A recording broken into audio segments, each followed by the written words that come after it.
Isang napakalaking balitang yumalig sa buong bansa matapos arestuhin si Pangulong Guting Jr. kaugnay sa kanyang pagkakasangkot sa ilang grupo ng sindikato ng iligal na droga. Ang kontrobersyal na pag-aresto ay sinagawa ng mga otoridad matapos makalap ang mga matibay na ebidensya na nag-uugnay sa kanya sa operasyon ng mga sindikato. Ayon sa ulat, matagal nang minamanmanan ng mga otoridad ang mga galaw ng administrasyon kaugnay sa mga kahina-hinalang transaksyon na may kaugnayan sa droga. Sa isinagawang operasyon, nahuli ang ilang malalapit na tauhan ng Pangulo na di umano'y tumutulong sa mga sindikato upang makapasok sa bansa ang iligal na droga. Hindi pa nakatakas si Guting Jr. sa mga legasyon matapos maikonekta ang kanyang pangalan sa mga nasabing iligal na aktibidad. Kasalukuyang nasa kustodiya ang mga otoridad at si Guting Jr. habang hinihintay ang formal na pagsampa ng mga kasong kriminal laban sa kanya. Samantalang balitang ito ay nagdulot ng matinding pagkabigla sa buong bansa na nagresulta sa panawagan ng taong bayan para sa masusing imbestigasyon at mabilis na pag-usad ng kaso. Habang hinihintay ng mga susunod na kaganapan, umaasa ang publiko na mananaig ang hustisya sa kabila ng malalaking pangalang nasangkot sa kontrobersiyang ito. At yan nga ang balitang ating pagkakatutukan. Ngunit bago ang lahat, sigurading mag-subscribe at ihit ang notification bell para sa patuloy na pagtutok sa mga silap ng bagong balita sa tunay na boses ng masa.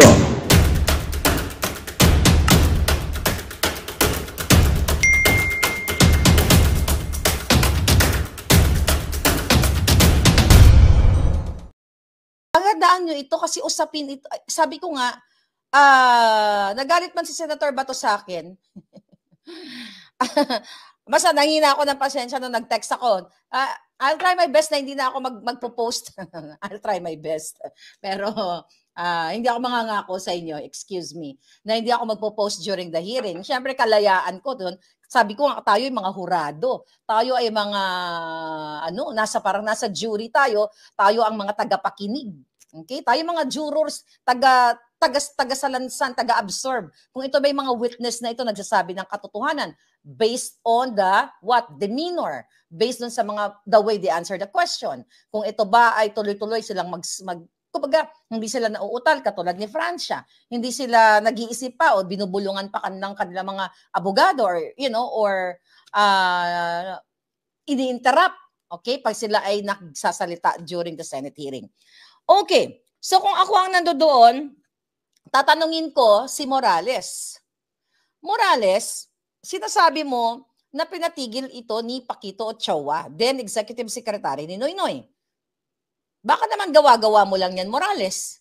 Kasi yun yung inaano sa kanya binabato sa kanya, kina-character assassinate na siya Ito nga, itong mga kongresista, di ba? So, bilang isa, parang pag-cross-exam mo, paano ba, pinatawag ka ba ni Ochoa? Natatandaan mo ba kung anong araw yun? O kung hindi mo natandaan kasi isang dekada nakakalipas, meron ka bang maipapakitang dokumento, black and white, na during that time, or maybe during that time, or before or after, ikaw ba ay pinatawag ni Ochoa, ni Serapio? Meron ka bang ipapakita sa hukumang ito o sa committee ito na pinatawag ka ni Ochoa? So doon tayo magkakatalo. Kaya tayo yung taga-masid, tayo mga Pilipino. Ang taga-pakinig, hindi tayo basta nagpapaniwala sa mga atake nitong mga congressman, katulad nitong si Tingog Party List na obviously, bata ni Tambaluslos, para i-character assassinate si Morales. So may ebidensya ka ba? May letter ba? Paano ka pinatawag? Telepono ba? Kinalabit ka ba? Sinapak ka ba or something? Dinibdiban ka ba katulad ng ginawa nila? So saan? When? Wow. Diba? What? Okay, what? Papaano? Okay? Oh, what? Ano nangyari? Okay? Bago ito pinatigil itong operation sa pag-raid kay Marcos Jr. Okay? Sabi ko nga, when? Kailan? Ito ba ay after niyang the next day ba? March 12, 13, 14, 15? O ano bang date? Umaga ba ito? Gabi ba ito, Mr. Morales? Saan ka pinapunta? Sa opisina ni Noynoy? Sa opisina ni Kanino? Yun yung mga tanong Para makita ng taong bayan, i-cross-exam mo ang nagsasabi na siya daw ay nandoon sa pinangyarihan. Di ba? Yun ang sinasabi niya Kasi siya yung may first-hand account, first-hand information. So ito yung mga katanungan para mag-corroborate nga o mag-jive, paano ba yan? Mag-connect yung mga statement nitong mga pinatawag na resource person doon. So dito mo maa-assess yung kredibilidad ni Morales at si Ochoa, definitely walang kredibilidad at pwede nilang pigahin, Ochoa, totoo bang inutusan ka ni Lisa Marcos? Kasi ito ay usapan ninyo dahil kayo ay law firm partner. O, di ba? So yun yung mga katanungan na dapat isaalang-alang ng mga senador kasi hindi na nga tanga yung mga Pilipino ngayon eh.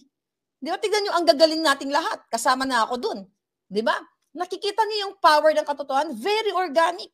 Hindi mo kailangan katulad ni Lisa Tanas, ni Marcos Jr., nagbabayad sila ng mga trolls at may template sila to attack Morales.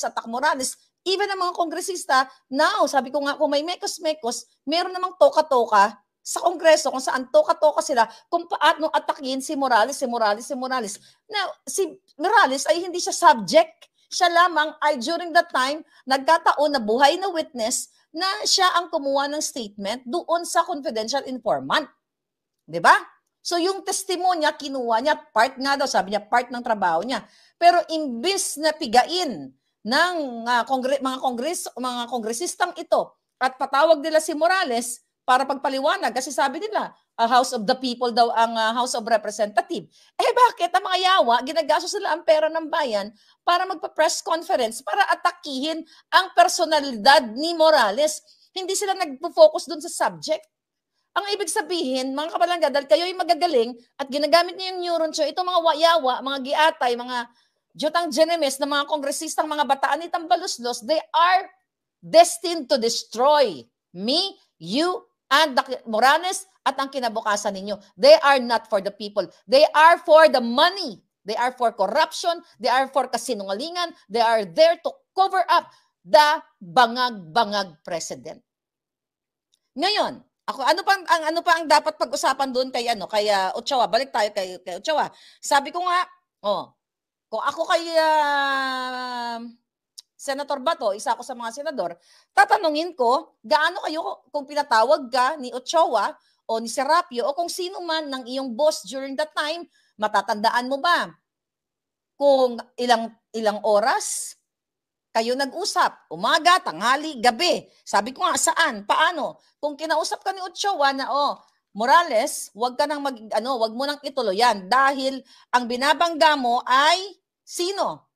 Si Senador Marcos Jr. Mahirap kalaban yan. So yun, pipigain natin. Doon mo kasi makikita kung ito, kasi ang Senate hearing is like parang korte ng bayan niya na nakikita natin kung sino ang nagsisinungaling, kung sino ang nagko-cover up.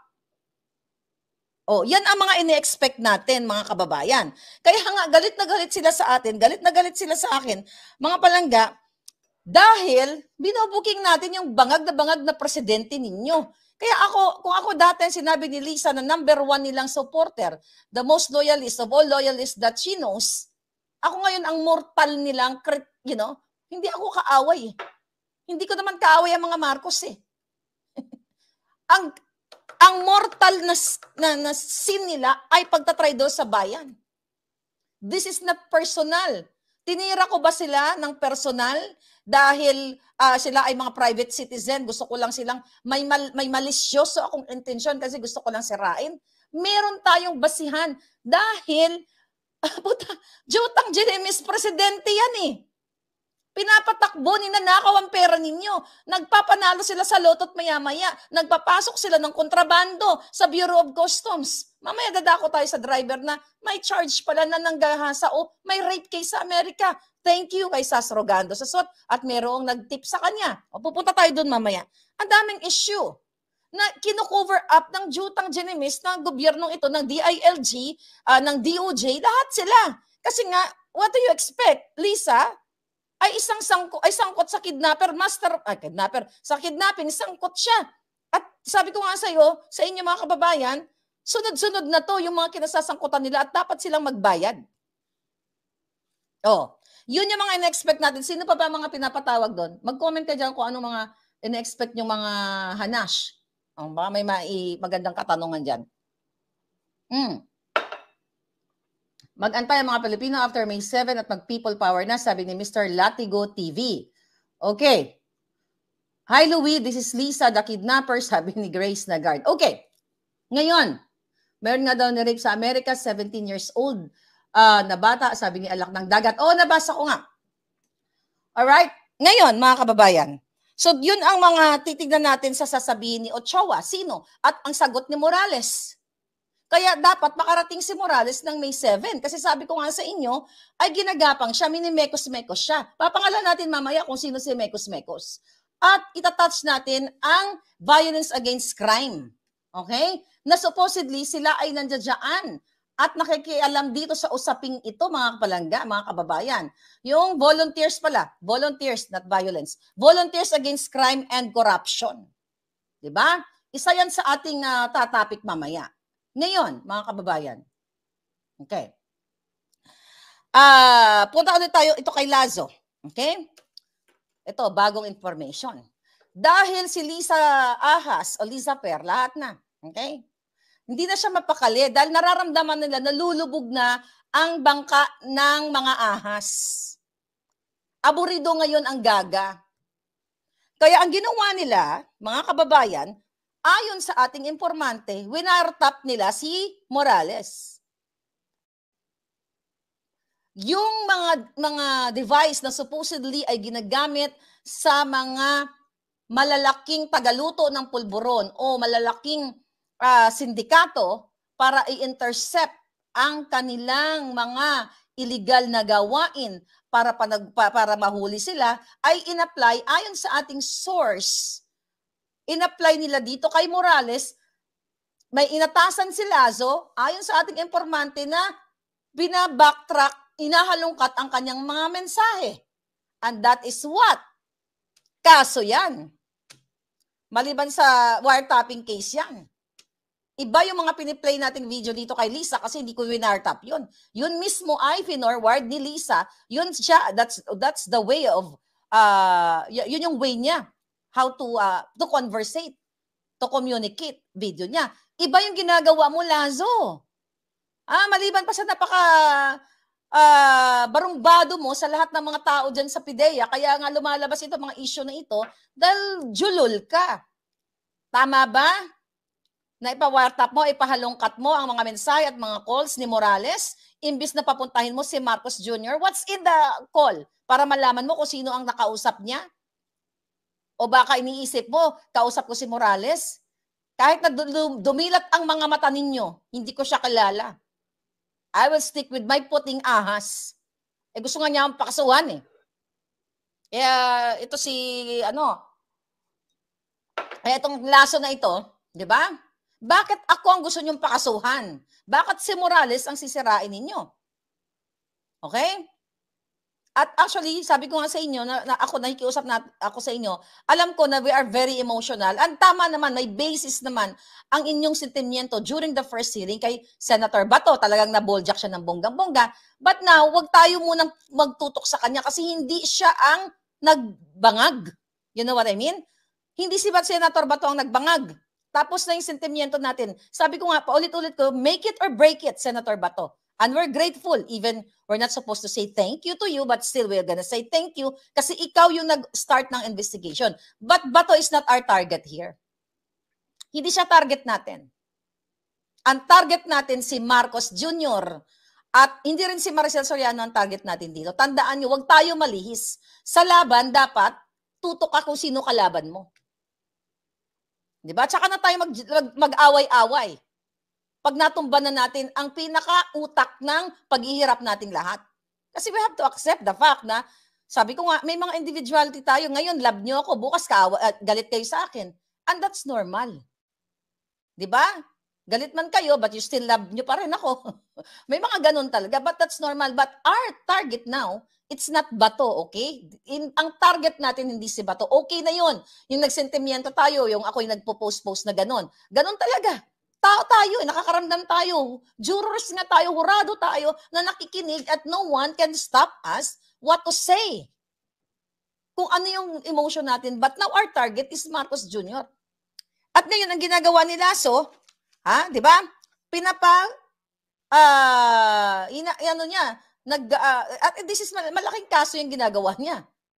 Pag sinampahan siya ni Morales at pag may lumabas na mga testigo yan. But again, bakit ginagawa ni Lasso to? Kasi utos ni Lisa. Kasi natatakot na sila, umiikot na tumbong nila. At si Marcos Jr. nagpamisa-misa pa yata. I'll talk about pa-Diyos-Diyos nila. Susulat ko nga to para hindi ko makalimutan. Hindi ko naalala. Yung prayer nila. I'll talk about that prayer. Pero hypocrisy to the highest level. Okay? Now, itong mga itong kay Lasso na ito, alright? Nakita naman natin na si Lasso ay talagang lumalabag na sa batas. The fact, sabi ko nga, kung matino itong mga senador ninyo, matino kung sila ay para sa Pilipino, dun pa lang questionin nila. Kaya kayo dyan, yung mga staff ng mga senador, may mga staff yan eh. May mga staff, bayad kayo ng taong bayan. I know you're watching. Mag-research kayo. Gamitin niyo yung neurons ninyo kung para kayo sa Pilipino. At sabihin niyo sa inyong boss dyan, na mga sino man ang senador na yan, na itanong kay Lasso, bakit inilabas niya ang personal data sheet ni Morales? Tama ba yun? Data Privacy Act. Bawal yun ng walang pahintulot ng tao. Yung inano ko, inilabas ko. Data Privacy Act yan? No. Karapatan ng taong bayan na malaman na si Kuting ay bangag. Okay? Hindi naman ako naglabas ng mga sex position niya or something. Di ba? Hindi ko naman nilabas yung mga ganon-ganon. Or yung mga... But anyway, mga kababayan, yun ay national interest. Yun ang tandaan nyo dyan sa Committee on Public Order at sa Blue Ribbon. Kung lahat kayo, matino mga... Well, hindi natin expect yan. Matino yung mga yawa. Yan ang itatanong ninyo. Bakit inilabas ni Lasso? Bakit si Lasso ay nagbitbit ng hindi lang 4, kundi 8 testigo na wala naman doon sa pinangyarihan. Walang first-hand information sa mga pangyayari noong March 11 of 2012 na sinasabi ni Lasso na, again, kinaray-karay niya, nakita niyo na yung asal. Diba? Yung demeanor, yung pag-uugali, yung aura, yung arangkada ni Uzat, ni Francia, na nagkausap sila ni Morales kasama si ang pangalan ng isa, sinulat ko yung kagabi, okay, ni Corioso, okay, na nag-usap si Corioso, si Dave Corioso, si Director Francia at si Morales, na sinasabi nila na i-deny na lang nila. Yan yung mga katanungan dapat. Yan dapat yung inaano nila, kino-cross-exam. Kung sila ay matino na mga senador o mga lingkod bayan. Dahil isa doon, ulitin natin, sa kinaray-karay o hinila-hila ni Lasso ay asawa ni Corioso. Kaya naman talagang sila ay binubusalan at pinipilit na mag-testify sa pangyayari na wala sila. Doon pa lang kung nasa korte na tayo, talo na sila lahat, 'di ba?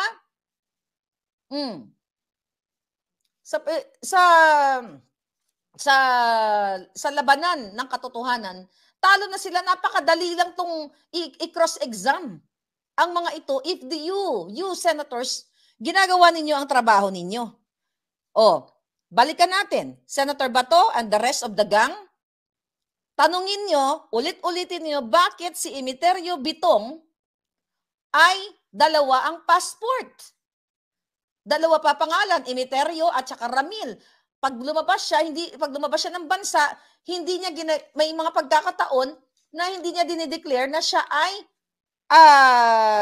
what do you call it? From PIDEA o from the government. Kasi dapat i-declare mo yan, and that is dishonesty. Pero again, maliban pa sa 2 passport, kaya niya siguro dineclare, hindi niya dineclare kasi nga disapprove yung kanyang appointment noong 2023. Diba? So, ang daming loopholes na pwedeng silipin, na pwede talagang pigain kung yung na yan, yung hearing na yan is really in aid of legislation to make laws, to amend laws for the betterment of the country, of the Filipino people. Number 1 nga yung talagang ipatawag si Marcos Jr. Di ba? Yun yung mga dapat ang isaalang-alang nila. Ngayon, syempre, dahil nga ngayon, juang na sila Lisa Tanas, talaga namang sila, nawiwindang sila. Okay, let's go dito muna. Okay, may nag-send kasi sa akin sa TikTok na I think, mga 10 hours ago. Alright? Ayan. Ito. Ayan na. Dali lang ha. Ay. Si Marcos Jr., teka. Ayan. Nagdasal-dasal. Okay. Hindi ko napakita lahat yan. Ano sabi dito? Pumunta sa, tawag yan? Nagdasal-dasal? Saan ba yan? Saan ba sila nagdasal-dasal? Mga palangga. Bakit nagdasal-dasal ito si Marcos Jr.? Ha? Bakit kailangan niyang gamitin ang ngalan ng Diyos o ang relihiyon? Ito ay senyales na apektado na sila. Ito ay what?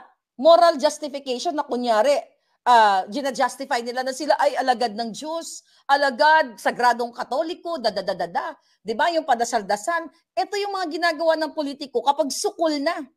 Remember the Dilawan style, umahalik sa mga paa ng pare?